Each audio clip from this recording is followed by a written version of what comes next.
नमस्कार देवी और सज्जनों, मैं हूं अमिताभ बच्चन और आपका बहुत बहुत स्वागत है आज के इस कार्यक्रम में। आज गंगा उल्टी बहने वाली है। मैं बैठ गया हूं हॉट सीट पर और मेरे सामने बैठे हुए हैं श्री उत प्रभु चावला जी और इनके कार्यक्रम सीधी बात पे आप सब लोगों का बहुत बहुत स्वागत है। अब ये प्रश्न करेंगे और मैं उनका उत्तर दूंगा। गंगा उल्टी नहीं बहने वाली क्योंकि आप इलाहाबाद से हैं तो गंगा उल्टी बह ही नहीं सकती। बिल्कुल वहीं से आएगी। कहने का तरीका है क्योंकि आज हम और आप उल्टी जगह और एक समस्या है कि आज मैं आपको करोड़ कुछ नहीं देने वाला ना दें, क्योंकि आपके हृदय सम्राट हैं आप लोगों के। इतने हृदय आपको प्यार मिला हुआ है देश भर के लोगों का, इससे ज्यादा मैं कुछ नहीं दे सकता आपको। बहुत बहुत चलो शुरू करते हैं, सीधी बात करते हैं आपसे। बिल्कुल बिल्कुल। केबीसी के बारे में करें जो मर्जी। मैं आपको मुबारक दे देता हूँ जी, थैंक यू का जो आपको नेशनल अवार्ड मिला। नेशनल अवार्ड तो मिला, उसके लिए आपका सम्मान किया, परंतु आप भी सम्मान कर रहे हैं जब अवार्ड एक्सेप्ट करते हैं। आप भी बड़े हो गए इतने। नहीं देश को आपके ऊपर काफी गर्व है। कोई भी हाँ, देश के ऊपर तो गर्व है और सरकार को, राष्ट्रीय जो पुरस्कार समिति, उसको मैं धन्यवाद देता हूं क्योंकि उन्होंने मुझे इस लायक समझा कि ये पुरस्कार मुझे मिले। पर पुरस्कार मिला, ये रोल भी तो बड़ा डिफिकल्ट था और होगा आपके लिए। जी, इसके लिए भी बड़ी प्रॉब्लम आपके लिए खड़ी हो गई है। प्रॉब्लम तो नहीं, लेकिन थोड़ा सा संघर्ष करना पड़ा क्योंकि अब मैं तो 70 के करीब होने वाला हूं और फिर एक 13 वर्ष की भूमिका निभाना वो बड़ा मुश्किल हो जाता है। और जब पहले मुझे बाल्की ने इसके बारे में बताया तो मैं तो पहले हंसा और बल्कि मैंने उनसे कहा भी कि भैया रात को क्या पी रहे थे तुम, ये तो बताओ।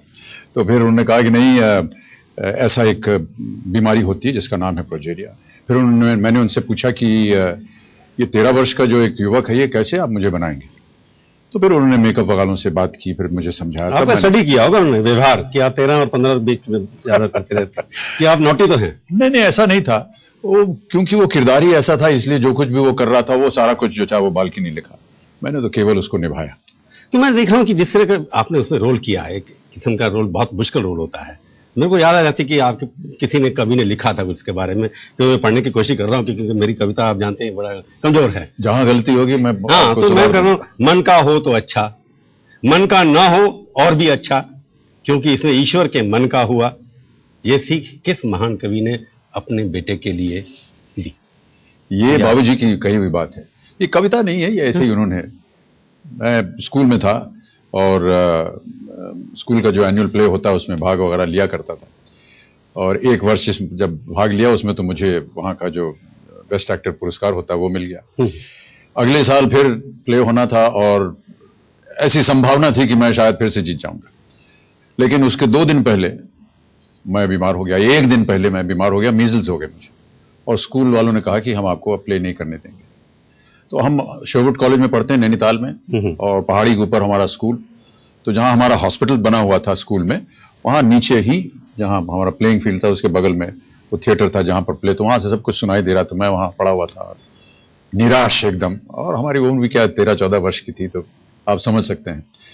और बाबूजी वगैरह को बुलाया हुआ था कि आइएगा प्ले देखने के लिए, तो वो दिल्ली से आए थे सब लोग ऊपर, और जब उनको पता चला कि मैं बीमार हूं तो वो आकर के, जब वो प्ले चल रहा था उसी जमाने में वो आकर के मेरे बिस्तर के बगल में बैठे, क्योंकि वो मालूम था कि मैं बहुत निराश होऊंगा, उदास होऊंगा, और वो बस कुछ ना कुछ बातचीत करते थे ताकि मेरा मन जो है उस तरफ ना जाए।